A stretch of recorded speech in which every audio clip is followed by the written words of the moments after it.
Então, bom dia.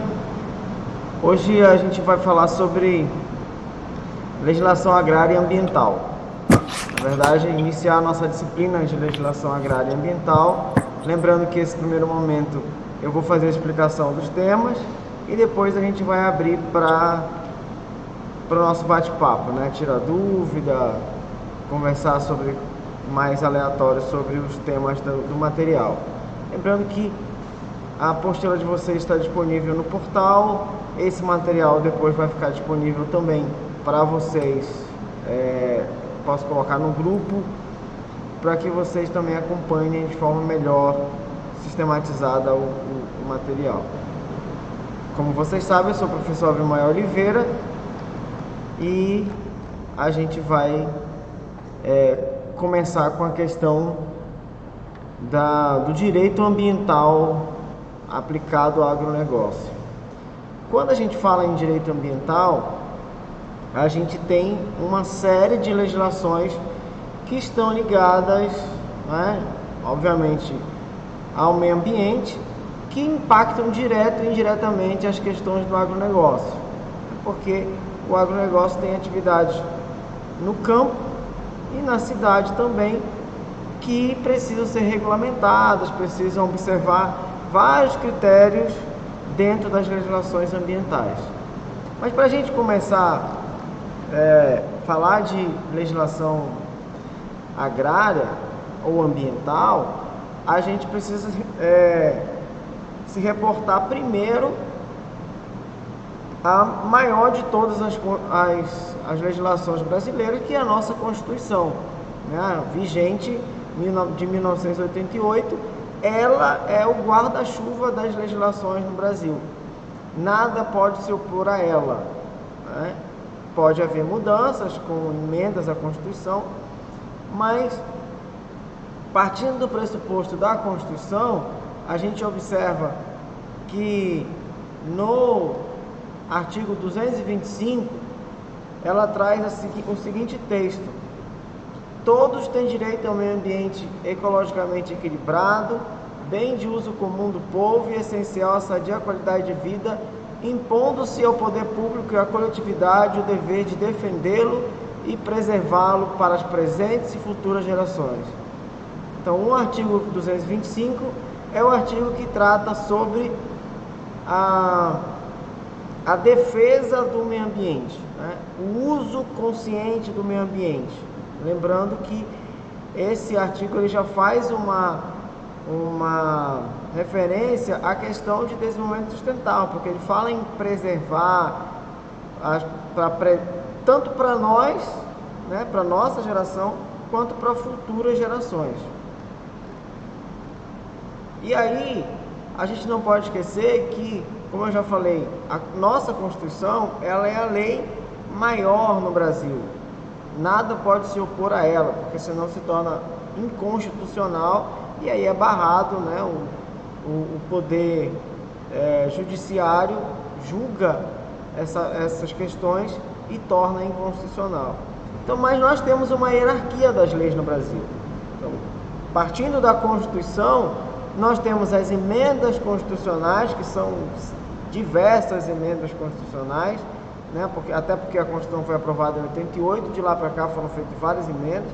Nós temos as leis complementares, que, como o nome já diz, complementam a Constituição. As leis ordinárias ou códigos, por exemplo, a CLT é uma lei ordinária. Nós temos aí o Código das Águas, o Código Florestal, tem o decreto legislativo, as resoluções, a instrução normativa, instrução administrativa, ato normativo, ato administrativo, as portarias, resoluções de autarquias, como da OAB, do Conselho Federal de Medicina, Conselho Federal de Agronomia, aliás, de Engenharia, Arquitetura, Conselho Federal de Medicina Veterinária, enfim. E por último, nós temos aqui os contratos, que também têm peso de lei, desde que estejam amparados em outras leis, evidentemente.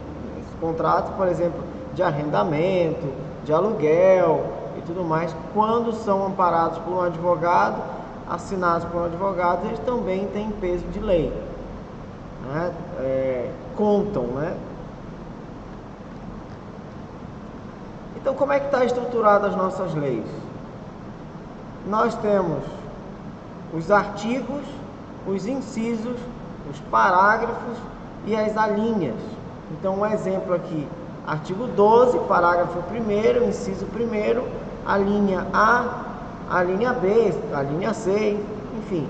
Então, é dessa forma que são divididos que se escreve a lei, né? Por artigos, parágrafos, incisos e alíneas.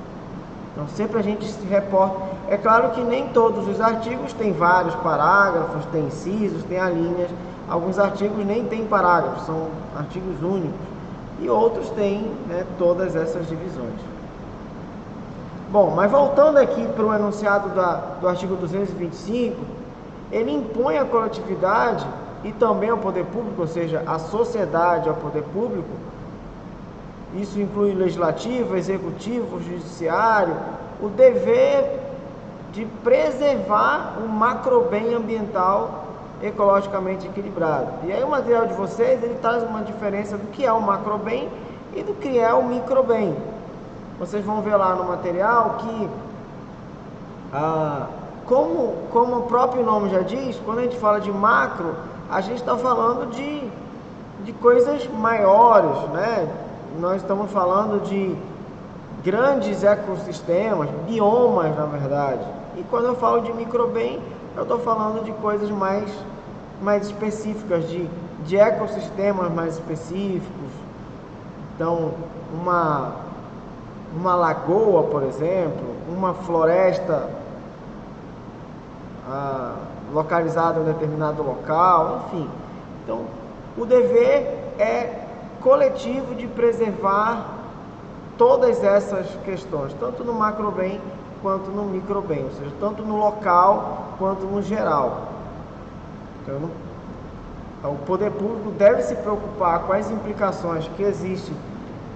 Esse rio é pequeno, mas ele pode estar prejudicando um rio maior. Na verdade, eu não posso pensar que o rio é pequeno, eu tenho que pensar na preservação do rio enquanto unidade de ecossistema menor e na bacia que ele está inserido como um ecossistema maior. Tipo, eu tenho o rio Uraim, tem a bacia do rio Uraim, mas o rio Uraim faz parte lá da bacia do rio Gurupi, o rio Gurupi faz parte de outra bacia maior e assim sucessivamente. Bom, essa legislação, ela impõe a proibição do retrocesso legislativo em assuntos ambientais. O que isso significa? Que, teoricamente, não pode haver leis que retroajam a avanços conquistados ao longo do tempo, a não ser que seja provado cientificamente que aquela resolução ou que aquele padrão não estava em conformidade com a ciência. Aí ela pode ser mudada. Porém, nós vamos observar, e eu também deixei lá para vocês no portal de mensagem, 2 vídeos para vocês assistirem. Não percam, assistam. Na verdade está lá 2 links direto do YouTube. Um sobre um comentário de um professor sobre o Código Florestal, e o outro é um documentário de 2013, se eu não estou enganado, sobre a Lei da Água. Ele faz uma crítica sobre o Código Florestal, trazendo algumas questões interessantes para a gente discutir. Então, esse vídeo e vários autores dizem, por exemplo, que o próprio Código Florestal, ele tem alguns pontos que trazem retrocesso à legislação. Nós vamos ver daqui a pouco esses pontos. Por exemplo, ela suprimiu o raio obrigatório de 50 metros de proteção imposto por uma lei anterior como área de preservação permanente aos olhos d'água não perenes, ou seja, que não se mantém ao longo do ano. O novo Código Florestal, ele trouxe uma uma prerrogativa lá das áreas consolidadas até julho de 2008, que nessas áreas tem várias exceções com relação ao código, de que pode ser feito ou não pode ser feito em áreas que já foram abertas ou já estavam abertas até julho de 2008. Mas daqui a pouco a gente volta a falar sobre isso. Então, em resumo, todos os atos praticados pelos agentes públicos do Brasil e também da coletividade devem se pautar na norma constitucional para não comprometer o equilíbrio do meio ambiente, pois em caso contrário, poderão ser responsabilizados para resguardar ou fazer cessar qualquer agressão ao bem jurídico ambiental, que é essencial, né, à nossa qualidade de vida. Então, o artigo 225, ele fala o seguinte: o ser humano, aliás, não é o artigo 225, é o Antunes, 2012, comentando o artigo 225. Ele diz assim: o ser humano é o centro das preocupações constitucionais e a proteção ao meio ambiente se faz como uma das formas de promoção da dignidade humana. Vejam bem, o centro, a preocupação maior é o meio ambiente. Mas, numa visão antropocêntrica, ou seja, onde o homem é o centro, a preocupação maior é o homem.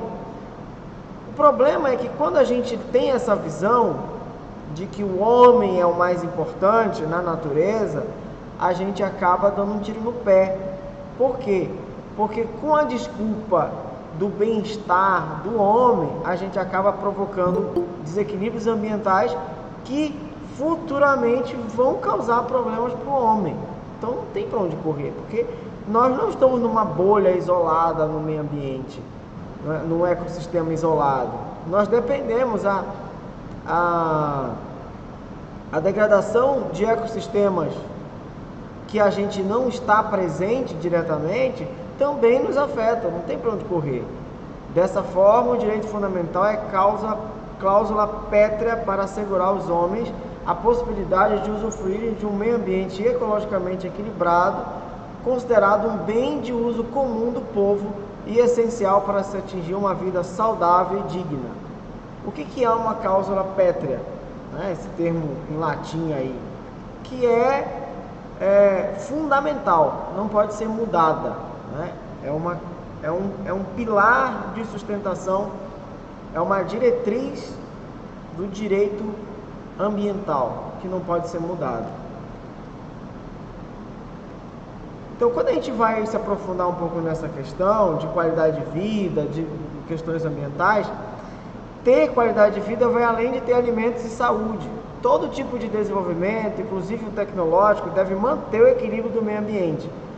Porque o que a gente tem percebido? Que o consumo, ele é cada vez mais crescente. Nós temos, cada dia que passa, nós temos um consumo crescente das atividades humanas. A mídia diz pra gente que a gente tem que comprar. Será que isso é suficiente para a gente ter bem-estar, para a gente ter qualidade de vida? Será que adquirir coisas traz realmente qualidade de vida? Então isso a gente tem que repensar.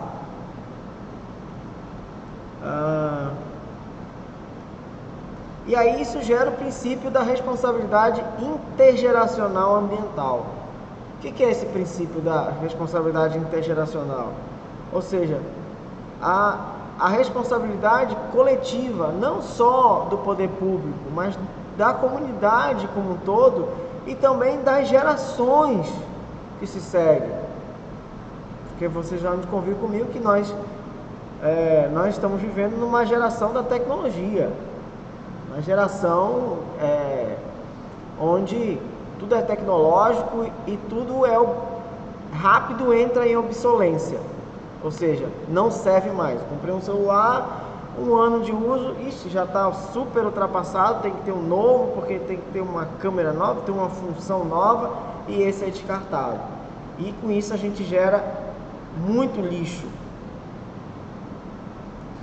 O inciso 1º do parágrafo 1º do artigo 225 estabelece a incumbência do poder público de preservar e restaurar os processos ecológicos essenciais e promover o manejo ecológico das espécies e ecossistemas. Na prática, o poder público pode obrigar as empresas a reparar os danos ambientais causados por ela. Só para você ter uma ideia, no inciso 2º, no parágrafo 1º, estabelece ao poder público o dever de preservar a diversidade e a integridade do patrimônio genético do país e fiscalizar as entidades dedicadas à pesquisa e à manipulação de material genético. No inciso 3º, trata dos espaços territoriais especialmente protegidos, determina sua existência em todas as unidades da federação por iniciativa do poder público, sendo sua alteração e sua supressão permitidas somente por meio de lei. Veja, quando a gente olha do ponto de vista do agronegócio, a gente pensa assim, nossa, para que tanta área de preservação? Para que tanta área de conservação? Para que tanta área de floresta? Meu Deus do céu, poderia ter grãos, poderia ter eucalipto, poderia ter boi, poderia estar rendendo. Mas por que essas áreas? Essas áreas, elas são essenciais para o equilíbrio ecológico. Essas áreas são essenciais para o devido funcionamento adequado dos nossos ecossistemas. Se nós não cuidarmos dessas áreas, se nós não preservarmos ou conservarmos essas áreas, a vida passará a ficar mais difícil, né? O homem passará a ter que ter estratégias cada vez maiores para sobreviver. E isso complica a nossa sobrevivência. Por isso, a legislação é responsável de resguardar, não só numa perspectiva de cuidar, vamos cuidar da floresta, cuidar dos bichinhos, dos animais. Não, cuidar de nós mesmos, das futuras gerações. Senão, o que a gente vai deixar para os nossos filhos? Esse quadro que vocês têm no material de vocês ele mostra o percentual de área preservada de acordo com os biomas, né? Não vou nem entrar em detalhe aqui.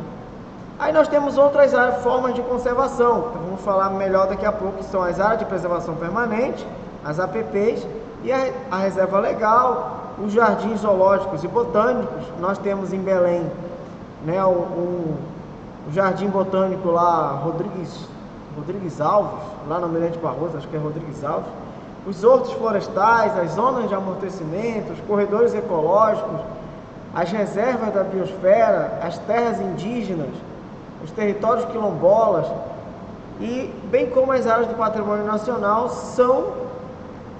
cortou aqui, mas são consideradas áreas de conservação, tipo algumas florestas nacionais e tudo mais.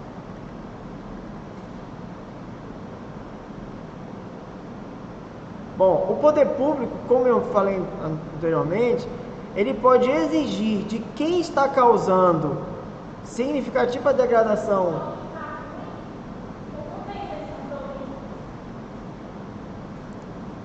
Pessoal, vocês estão me ouvindo? Sim, professor. Sim, professor. Só que a minha internet está muito ruim, toda hora está caindo o sinal. Tá ok, mas estão me ouvindo, né? Eu vou continuar aqui então. Tá. E tem alguém para aceitar aí? Só que o meu áudio está meio ruim. Não. Não tem ninguém para aceitar aqui, tem aluno no grupo falando que não. Eu acabei de aceitar ele agora. Não recebeu. Que já aceitou? Uhum. Ok, vamos continuar então. Vou tentar falar um pouquinho mais alto. Bruna, desliga. Então, como eu estava falando, o poder público tem a prerrogativa de obrigar uma empresa, uma entidade que está causando uma degradação ambiental, para que ela repare essa degradação ambiental. Isso, na verdade, a gente tem alguns instrumentos que controlam isso. Um deles é a empresa, antes mesmo de abrir qualquer atividade, ela precisa apresentar o estudo prévio de impacto ambiental, chamado de EIA. E esse estudo tem que ser dado publicidade, ou seja, ela tem que publicar em algum lugar, em jornal, em algum lugar, para que a população conheça esse estudo de quais são os impactos que ela vai causar e quais são as formas de mitigação desses impactos. É claro que a obrigação de um estudo de impacto ambiental é para atividades que são realmente causadoras de degradação significativa. Eu vou abrir uma padaria, vou lá ter que fazer um estudo de impacto ambiental? Não é necessário, é dispensado. Até posso fazer, mas é dispensado.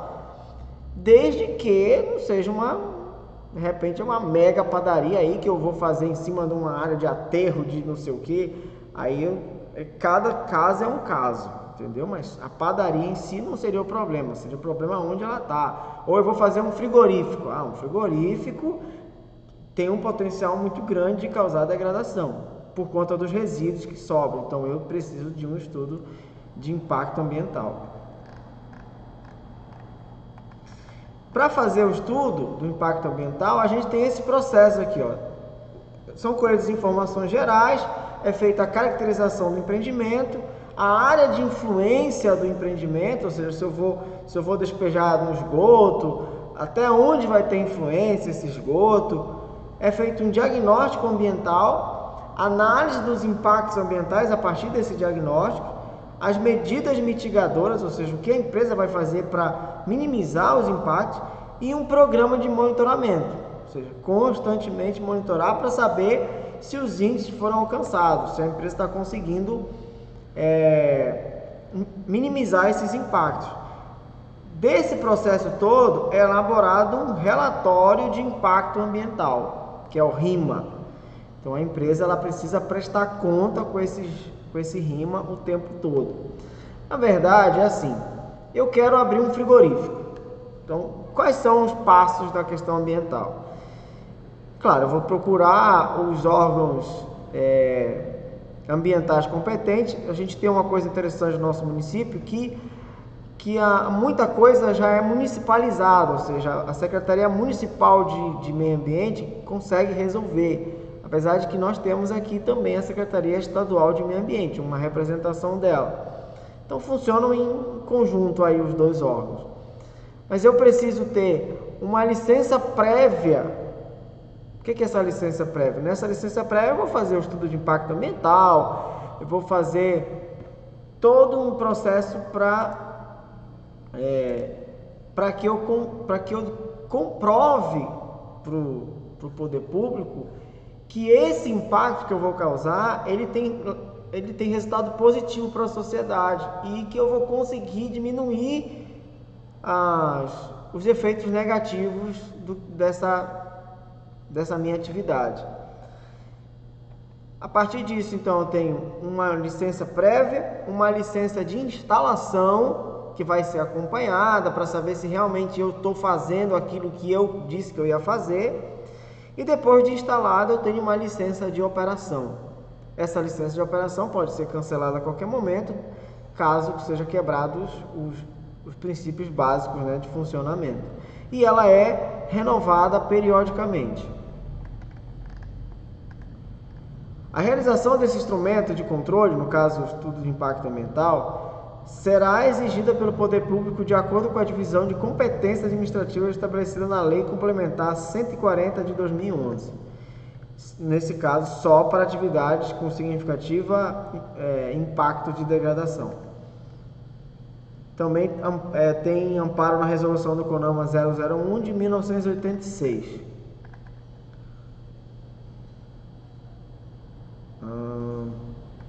Então aqui o inciso 5º lá do artigo 225, no parágrafo 1º, ele fala que o poder público tem um dever de controlar a produção, a comercialização e emprego de técnicas, de métodos e substâncias que comportem risco para a vida, a qualidade de vida e o meio ambiente. No nosso caso, quais são esses produtos?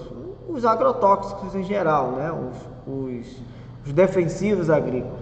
Inclusive, existe uma lei específica para os defensivos agrícolas, que era chamada de lei de agrotóxicos. A Câmara até, o setor do agronegócio na Câmara até quer trocar esse nome, né? Porque agrotóxico parece muito ofensivo e tal, quer colocar defensivos agrícolas. Mas assim, existe a lei que vai determinar como deve se proceder. Inclusive essa lei fala da tríplice lavagem, da obrigação de devolver as embalagens. A lei, inclusive, ela fala que a embalagem não é do produtor. O produtor compra o produto.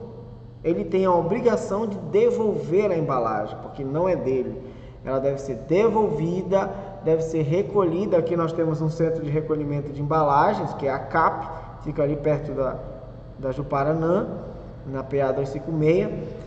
E o produtor ou o vendedor, enfim, a cadeia toda tem que estar associado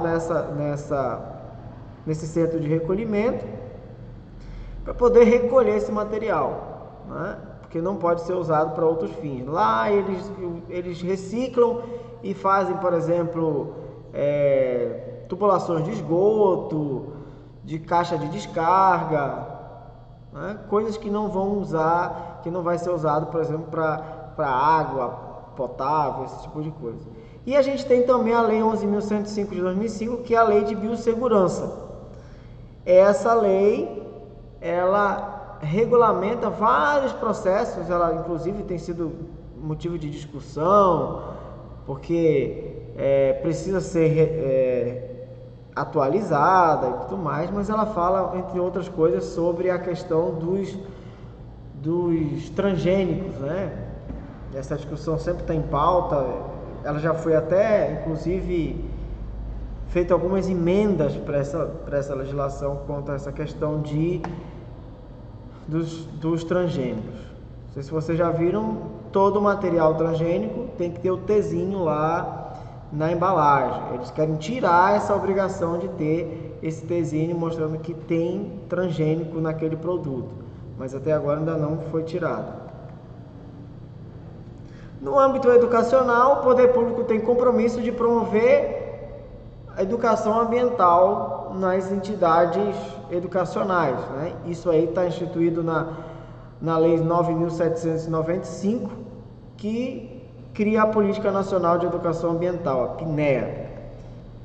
Aí a gente tem aqui essa frase que é interessante, que somente com a conscientização das pessoas passaremos a agir de forma preventiva e não recuperativa, despertando e formando a consciência ecológica para o ensino da cidadania. Ou seja, é preciso ser consciente para que a gente não tenha que curar, e sim tratar antes, né? Prevenir, para que não chegue o problema, porque é muito mais difícil a gente ter que corrigir do que ter que se prevenir.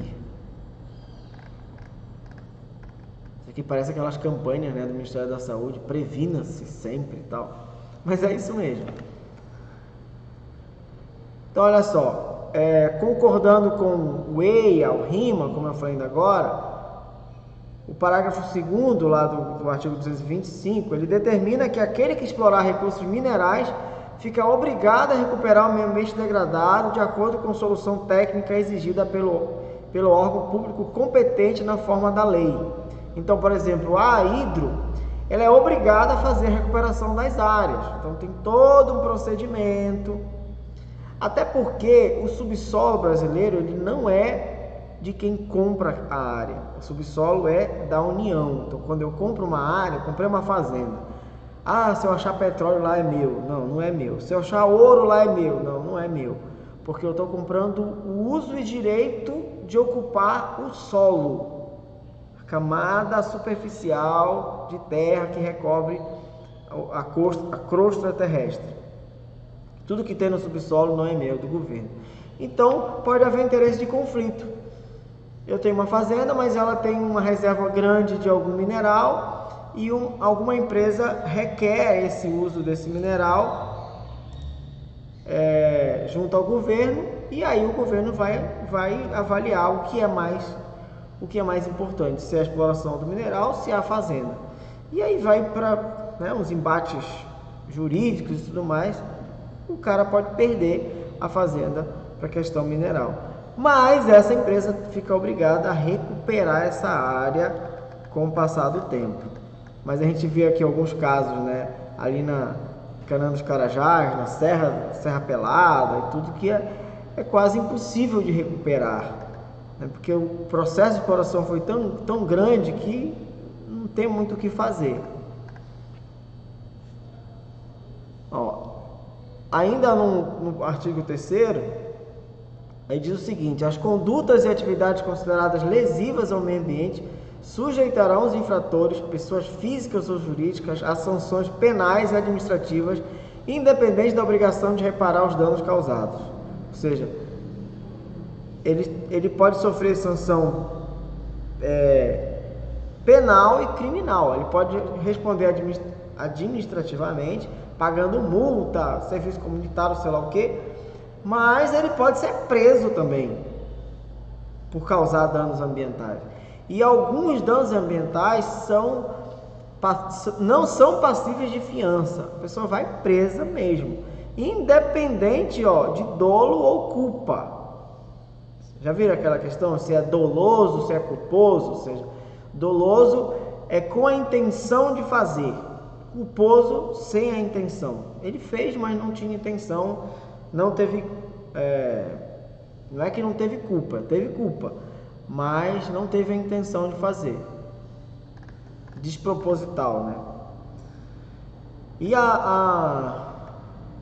o bojo da lei, a justiça, ela pressupõe que os empreendedores têm que conhecer a lei. Eu não posso dizer, mas eu não sabia. Mas eu não sabia que não podia fazer isso. Isso não é justificativa. Eu preciso conhecer a lei. Eu vou pular isso aqui porque a gente tem muita coisa para ver.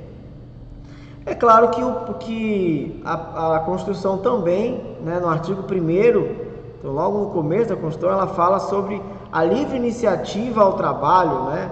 Todos têm direito a livre iniciativa do trabalho, desde que seja lícito, né? Então, qualquer pessoa pode criar um empreendimento, mas ela tem que obedecer os procedimentos corretos da legislação. Eita, não veio aqui a minha imagem. E a gente tem, né, eu vou parar nesse ponto aqui. A gente tem, na verdade, hoje, um grande compromisso enquanto atores do agronegócio, né? Porque é isso que nós somos, né? Vocês vão atuar dando consultoria, prestando consultoria, ou trabalhando diretamente na área para vocês mesmos, sendo empreendedores. A gente tem um desafio muito grande que é conciliar sustentabilidade e desenvolvimento agrícola, agrário, agronegócio e tudo mais. Não é fácil. Essa é a verdade, não é fácil. Mas existem caminhos. O problema que eu percebo é que a maioria dos empreendedores querem fazer o mais fácil. E o mais fácil, a curto prazo, é bom. Só que a longo prazo, médio e longo prazo, traz problemas sérios. Então, eu sempre digo que algumas práticas são tiro no pé. O proprietário às vezes até avança 5, 6 anos ganhando mais e tal, mas depois ele começa a gastar muito mais para poder recuperar aquela área e acaba às vezes deixando a área improdutiva. Isso é muito ruim, né? E o nosso desafio é esse, é conciliar a sustentabilidade. E eu não estou falando de que não pode cortar a mata, não pode fazer isso, não pode fazer aquilo, não pode isso, não pode aquilo. Não.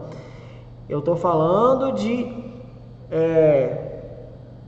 desenvolver atividades que sejam conscientes e que tragam retorno econômico, mas que levem em consideração a questão ambiental e também a questão social, né? Porque esse é o tripé da sustentabilidade. Eu preciso ser socialmente justo, economicamente viável e ambientalmente correto.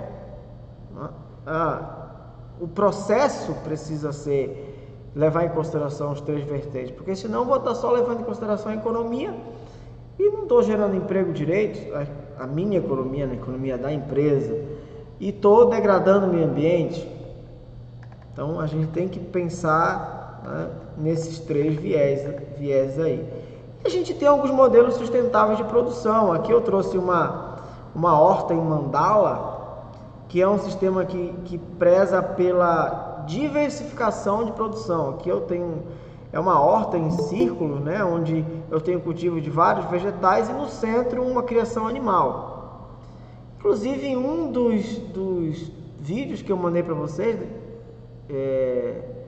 de produção animal, eu falo sobre o sisteminha lá, né, da Embrapa, que concilia produção vegetal com produção animal. Então, quanto mais diversificado for a produção, até onde a gente consiga controlar isso, porque também não adianta eu diversificar tanto e não controlar, no nosso bioma, no bioma Amazônia, que tem 100, 80, 60 espécies por unidade de área, por hectare, nós temos uma característica muito peculiar, que é essa diversidade. Então, quando a gente tira essa diversidade, a natureza vai responder. Por quê? Na agronomia, a gente diz que as pragas, elas são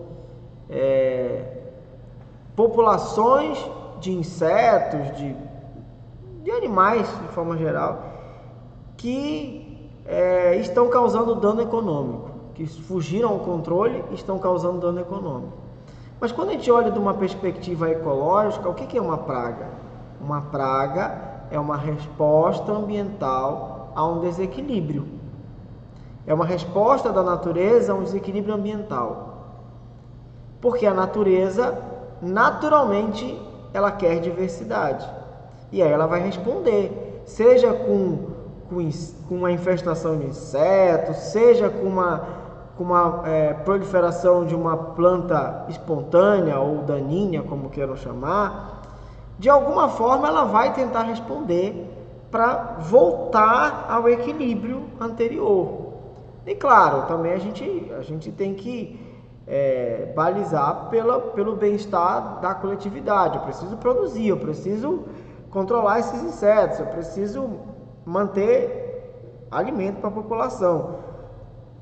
Mas a gente pode fazer isso e deve fazer isso de uma forma menos agressiva, que não pense só no lado econômico, que pense também no lado social, no lado ambiental e no futuro, principalmente. Porque aí, o que nós vamos deixar para os nossos filhos, né? A pergunta sempre é essa. Então, eu quero até convidar vocês para depois, em outros momentos, a gente pensar melhor sobre isso. Como equilibrar a livre iniciativa com a preservação do meio ambiente? Como é que a gente pode ter práticas sustentáveis? Que práticas são essas, né? Bom, eu vou falar um pouquinho do Código Florestal, não vai dar tempo de falar tudo, mas eu vou falar algumas coisas básicas, vou até correr aqui, né? Veja, o que acontece com o Código Florestal? Havia um Código Florestal em 1965, uma lei de 1965, que instituiu o Código Florestal, e essa lei foi mudada em 2012 pelo novo Código Florestal. O que diz, né? Nós vamos ver algumas mudanças do antigo para o novo, mas o que diz a lei nova hoje, né? O que está vigorando hoje? Essa lei ela é pautada em duas coisinhas básicas, que são as áreas de preservação permanente, as APPs, e as reservas legais. Então, claro, o código não é só isso, o código tem mais coisas, mas esses dois pontos são os pontos mais importantes do Código Florestal. APP e reserva legal. O que é uma APP? Bom, uma APP, ela é uma área que se destina a proteger, como é que eu posso dizer?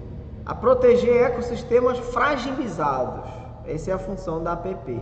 Então, quais são os exemplos de APP? A gente tem aqui a mata ciliar, né, a mata ao redor dos rios, e aí essa distância dessa mata ciliar, ela é de acordo com a largura do rio.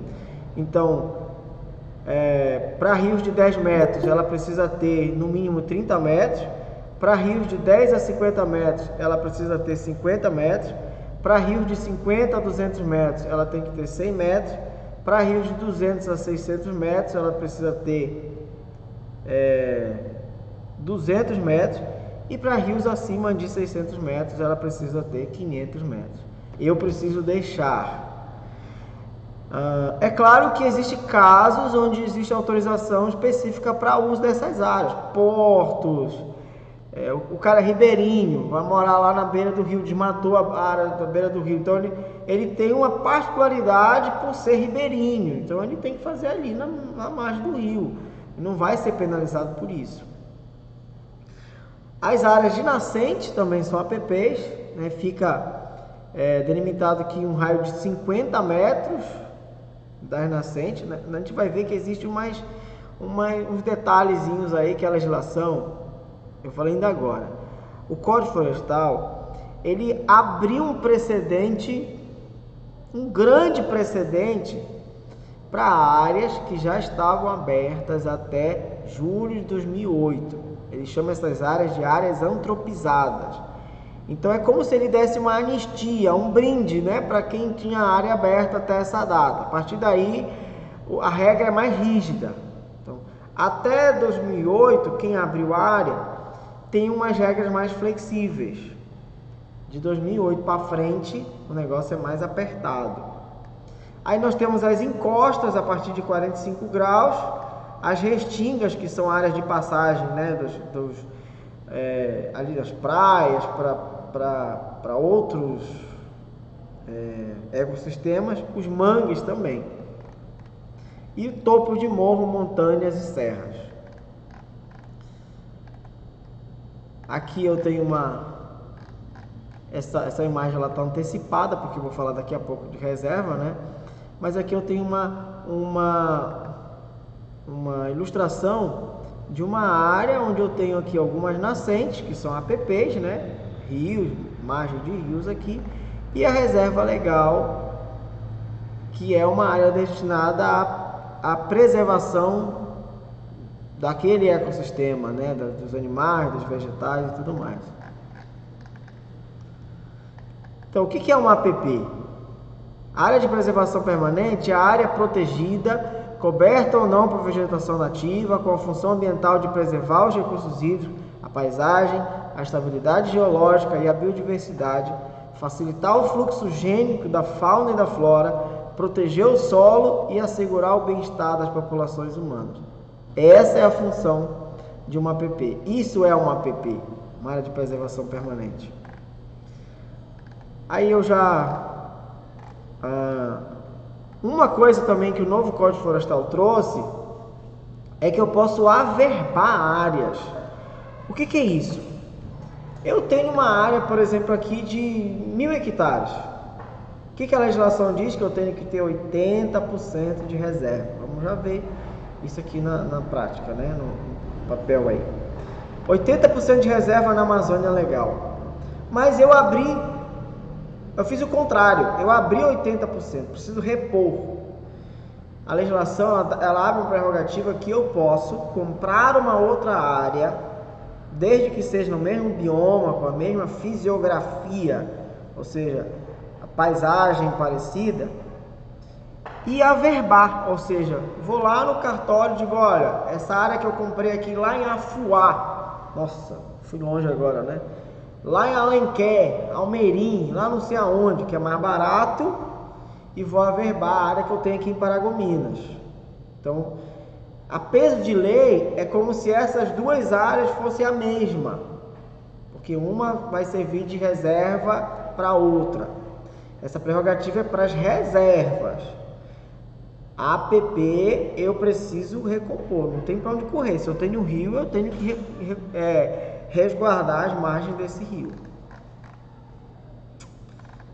Aqui, aquilo que eu já falei, né? Mostrei lá na figura anterior, o que são, né, essas APPs e tudo mais.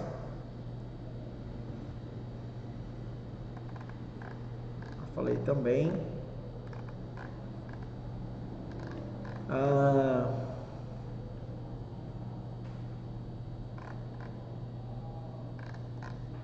Eu vou passar, gente, porque não tem como a gente falar de tudo.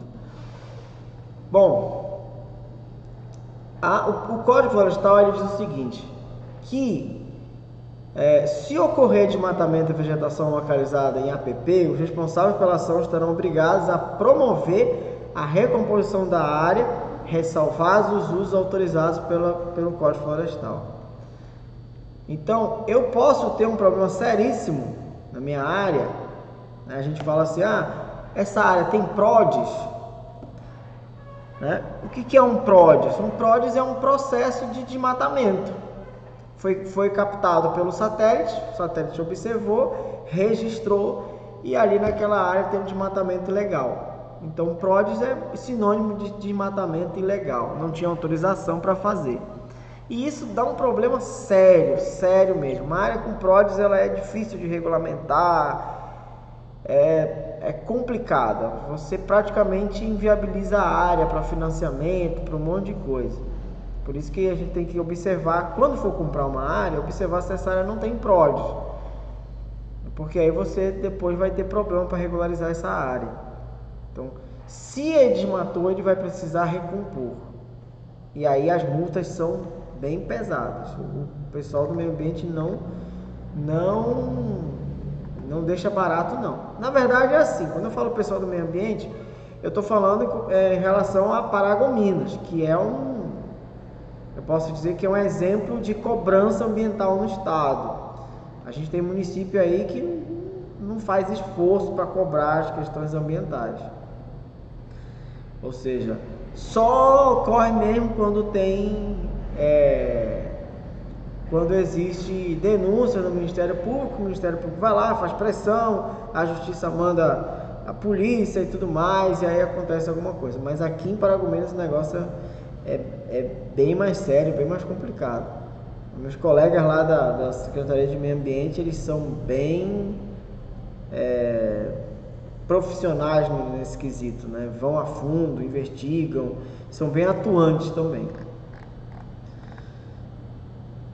Os casos de utilidade pública, interesse social, atividades eventuais ou de baixo impacto ambiental que justificam a intervenção e supressão de vegetação nativa em área de preservação permanente estão rolados respectivamente nos incisos 8, 9 e 10 do artigo 3º do Código Florestal. Ou seja, eu quero fazer um balneário. Olha, para fazer um balneário no rio eu tenho que desmatar a APP, né?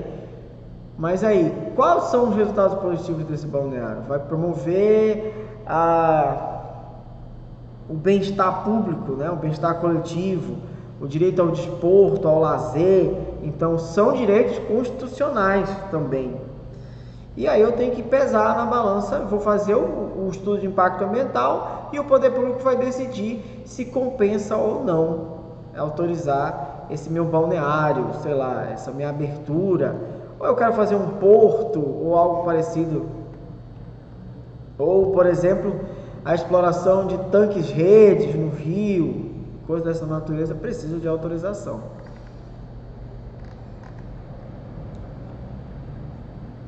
Aqui a gente tem alguns detalhes do que mudou, como é que era antes, como é que hoje, com relação à APP. A medida da área de proteção leva em consideração o leito do rio em períodos regulares e não mais as cheias. Antigamente, a margem do rio era considerada a partir da cheia daquele rio. Então, imagina um rio que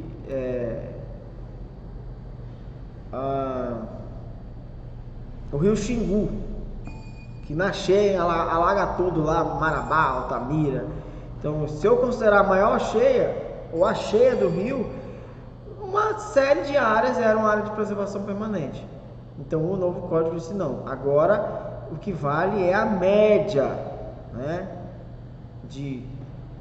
dessa enchente desses rios, não mais a cheia. As encostas também de morro antes era proibido de 22 a 25 graus, poderia usar, mas tinha muitas restrições. Hoje já é permitido o uso dessas áreas até 45 graus. Veja, 45 graus é um negócio muito declivoso. Dá para fazer alguma coisa, né? Dá para plantar café, por exemplo, tem áreas no Espírito Santo com cacau, mas é bem mais complicado, né? Tem que ter uns cuidados básicos aí para não ter problemas de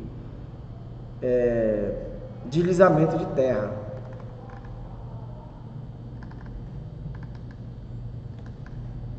Então, isso aqui, ó, como era e como ficou, né? Em 1965, proibia plantações em costa e topo de morro. O antigo Código Florestal, então, tornou irregular diversas atividades nessas áreas de encosta.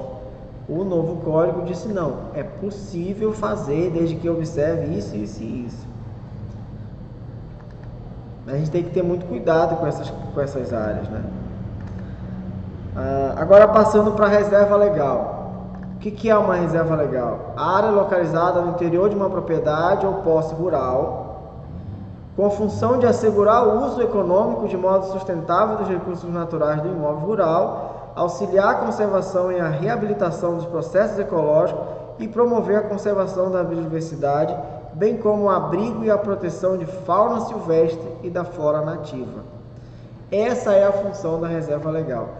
Parece coisa de ambientalista aqui.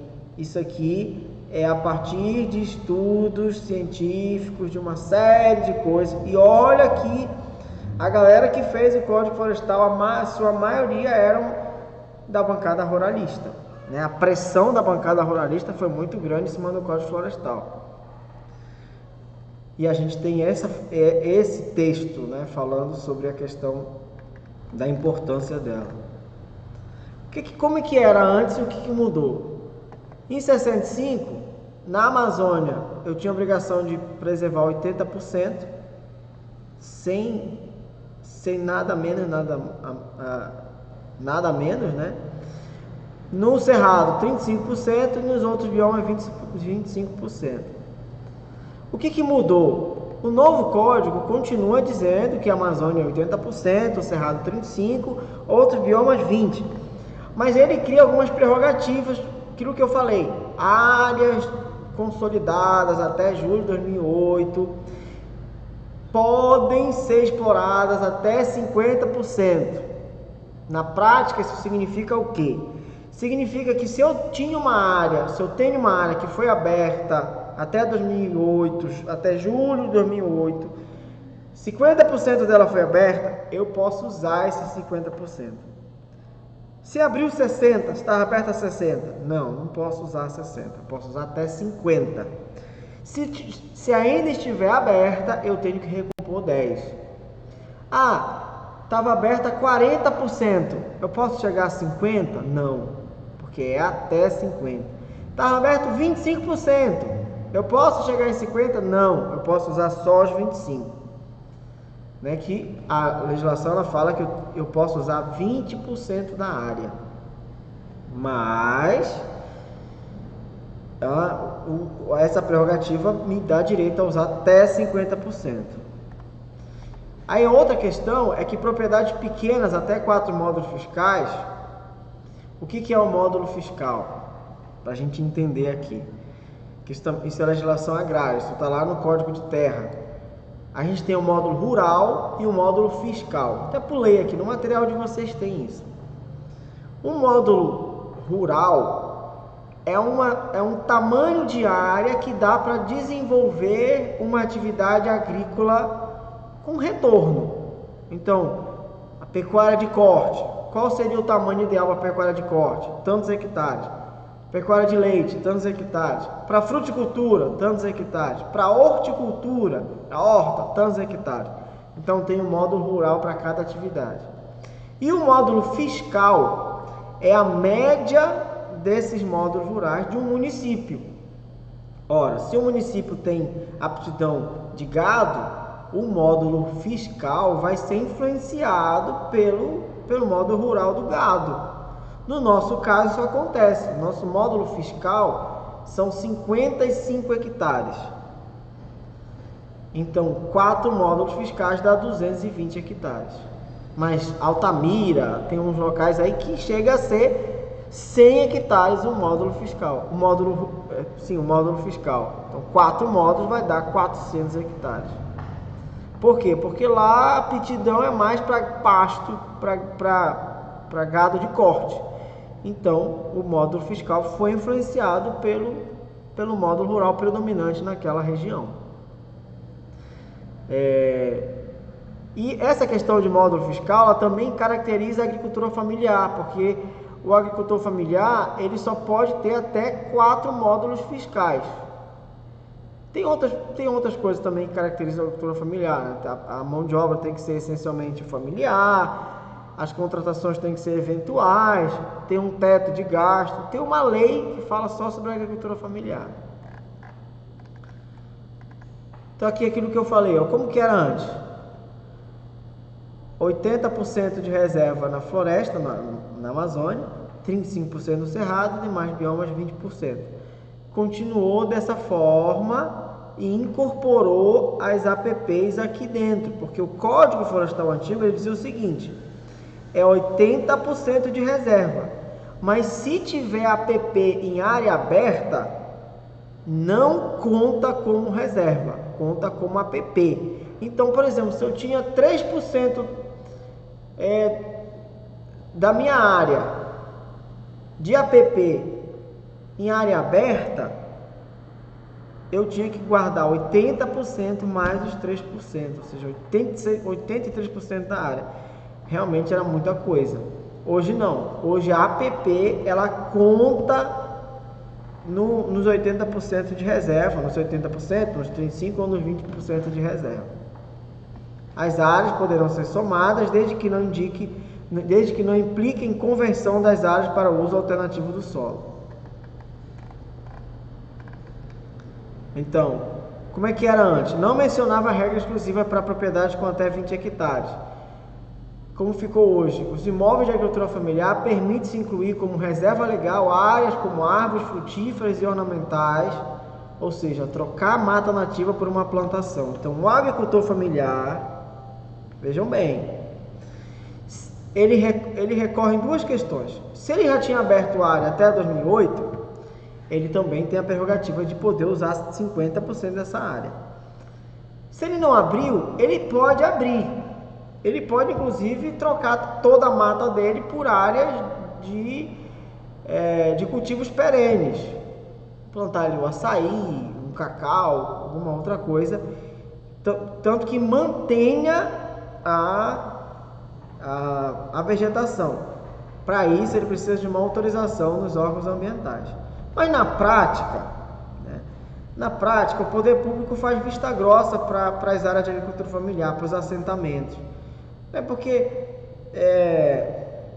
já são áreas pequenas e também às vezes o cara acaba abrindo tudo para poder se manter ali, né? Com pasto, com gado. Imagina, o cara tem 25 hectares, vai ter o que ou tem 50 hectares, vai ter o que de pasto? Pouca coisa, ainda mais com baixa tecnologia.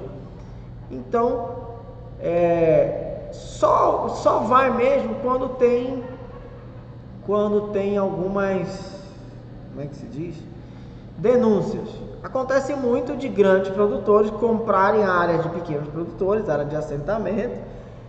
Eu já falei para vocês que a gente tem um problema sério com isso em Paragominas, porque se a gente for no assentamento Reunidas, na colônia Reunidas, quase toda ela foi vendida para grandes agricultores. Então, já quase nem é uma colônia, nem é uma área de assentamento. Se a gente for na Del Rey, mesma coisa. Se a gente for na Novo Horizonte, mesma coisa. E vai embora, na Caipe, na Paragonorte, em vários locais acontece a mesma coisa. A legislação diz que não pode, mas algumas coisas também são feitas vista grossa, infelizmente, por se tratar de áreas de agricultura familiar. E para a gente fechar a aula de hoje, para a gente entrar no nosso debate, eu vou falar um pouco sobre o Cadastro Ambiental Rural, o CAR. O que a legislação diz? O Código Florestal ele criou a obrigatoriedade do proprietário rural fazer o Cadastro Ambiental Rural, que é um registro eletrônico obrigatório para todos os imóveis rurais tem por finalidade integrar as informações ambientais referentes à situação das áreas de preservação permanente, das áreas de reserva legal, das florestas, dos remanescentes de vegetação nativa, das áreas de uso restrito e das áreas consolidadas das propriedades e posses rurais do país. É um mapa que vai mostrar o que eu tenho na minha propriedade, vou fazer um cadastro. O nome do produtor, CPF, endereço, uma série de dados pessoais, dados da área e o mapa da área. Aonde é a minha reserva? Essa aqui é a reserva. Isso aqui é a APP. Isso aqui é a área de produção. Essa área de produção é uma área consolidada, estava aberta antes de 2008, então tudo vai estar lá descrito no Cadastro Ambiental Rural. Por que é importante? Porque é um instrumento que o governo controla essas áreas, né? O novo Código Florestal pontua que a inserção do imóvel rural em perímetro urbano, definido mediante lei municipal, não desobriga o proprietário ou posseiro da manutenção da área de reserva legal, que só será extinta concomitantemente ao registro do parcelamento do solo para fins urbanos aprovado segundo a legislação específica e consoante diretrizes do plano diretor de que trata o artigo 1º, o inciso 1º do artigo 182 da Constituição Federal. Ou seja, eu tenho uma área, uma fazenda no perímetro urbano. Essa fazenda tem que ter reserva legal. A não ser, como aconteceu ali com a Buriti do terminal. Era uma fazenda, foi lá, parcelou, foi aprovado pelo plano diretor municipal e tudo mais, fez parcelas para habitação. Ótimo, pronto, resolveu o problema. Já não é mais uma fazenda, já é uma área de habitação, não precisa mais de reserva legal. Em outros casos, todas precisam. Aqui eu tenho um exemplo, né, numa área urbana e com a presença de reserva legal. Aqui está as áreas de produção e tal, mas a reserva está aqui. Aqui eu já falei e assim, só para a gente ter ciência, foi aprovado dia 8 agora, dia 8 do 11 de 2021, o novo cadastro da agricultura familiar, o CAF. O que é o CAF? O CAF substitui a DAP, que é a Declaração de Aptidão ao Pronaf, que era outro documento que a agricultura familiar, que os agricultores familiares precisavam ter. Acho que só naquela hora. Quem foi? Tá Gabriela, Larissa, Eliane. Quem é Eliane? É a Lica Lopes, né? Achei. Quem mais? Maria Pancieri, Gata. Rafael, Rebeca, Rutilene. São essas que estão. Rutilene? Não, pergunta aí quem é Rutilene.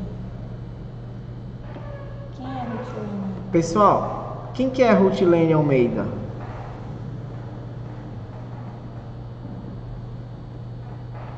Alô? Deve ser a esposa do Jackson, professor. Tem Jackson aí? Tem, mas É isso mesmo, professor, é que eu tô com a conta dela. Pronto. é Jackson, né? Obrigado. Tá, então o Demivan e a Ana Carolina não tá aí, não?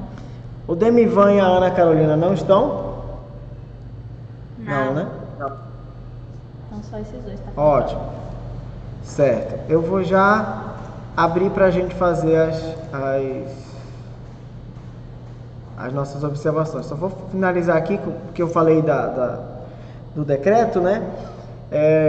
Então, o produtor ele tem a obrigação de fazer o Cadastro Ambiental Rural, CAR, e o pequeno produtor, ele faz, além do CAR, se ele quiser pegar financiamento, ele faz a DAP. Fazia antes, né? Que é a Declaração de Aptidão Pronaf, que hoje virou o CAF, Cadastro da Agricultura Familiar. Tem as mesmas funções da DAP, é um cadastro, ele vai fazer nas entidades que são credenciadas, como a Emater, por exemplo, ou o INCRA. O que é essa CAF? O que era a DAP? O que é a CAF hoje? É um instrumento, é como se fosse um comprovante de renda. Aquela entidade, ela vai lá, visita, vai ver o que ele tem. Tem criação de suíno. Quantos são? Qual é a renda média que ele tem aqui? Tem horta, tem isso, tem aquilo. Então, no final, ela vai ter uma somatória de renda bruta. Para quê? Para que o governo possa entender qual é o limite de endividamento que esse produtor pode ter, né, para poder dar o financiamento ou não. Esse cadastro ele tem que ser renovado a cada 2 anos e tudo mais. E é como se fosse um comprovante de renda do produtor, certo? Não tem como a gente trabalhar todos os tópicos do material. Eu vou encerrar essa primeira parte aqui e aí a gente vai abrir para dúvidas.